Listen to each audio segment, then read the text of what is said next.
Exonation, my guest this hour is a true crusader. His name is Mike Blodgett. We're talking about the Shriners Human Trafficking Connection. By the way, Exonation, we do have with Lucia Mann the online Stop Human Trafficking and Slavery petition. It's at www.mdsrc.org. Like Mike, we're not going to let this story die. And Mike, I want to thank you so much for joining us. It's great talking to you. And as I told you off air, if there's anything we can do to help, you just let me know and we'll be there for you, pal. I certainly will. I will. And the laugher for me, Rob, is actually, I remember an Abraham Lincoln quote. Okay. During the Civil War, he was asked, do you think God is on your side? And his answer was, well, the real question is, am I on God's side?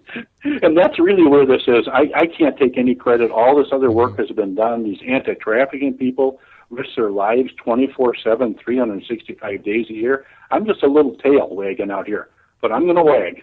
You know, there are times in history where the tail has wagged the dog, and I think this is one of those times.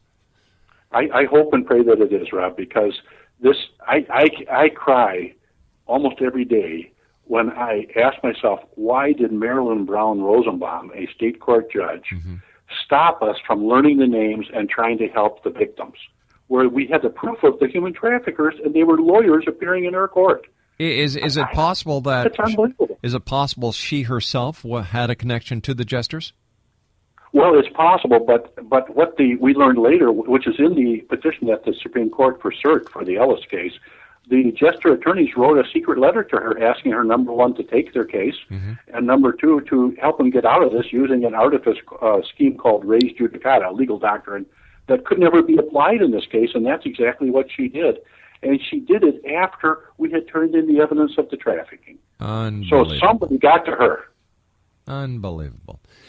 I always thought that justice was blind, personally. Mind you, another phrase is that crime doesn't pay. So I guess if one can be wrong, the other could be wrong as well. Yeah, well, our job is to take the blindfold off of when the judges are just corrupt.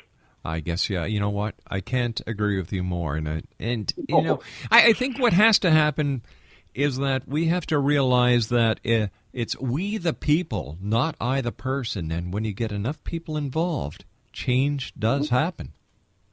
Yes, and I think if you were a jester and you were following what Buffalo developments were and Sandy Frost and Herbeck and your show, wouldn't you be scared to look over your shoulder? Who's going to turn you in? You could be next. That is so true. That is so true. Well, listen, you and I have to say so long for now, my friend. I want to thank you so much for joining us. It's always a great pleasure talking to you. Quickly, let our listeners know how they can find out more about you and your website. Sure. I have authored 3 novels, and a 4th one is going to be coming out soon. TottenTrilogy.com. Totten was a fictional character, a lawyer during the Civil War, and I adopted his persona and way of thinking for all my novels so far. So TottenTrilogy.com, and I've got 3 novels about growing up in the Midwest and how a little gun ties together 2 families for 75 years. Mike, take care of yourself. Thank you very much for all the great work that you're doing, and keep us in the loop, my friend. Thank you so much, Rob. Take care. Exonation Mike Blodgett has been my guest this hour, talking about the Shriners Human Trafficking Connection. If you'd like to read the articles by Sandy Frost, go to www.xzonenews.com/ROJ. My name is Rob McConnell. This is the X Zone. We'll be back on the other side of this break. Don't go away.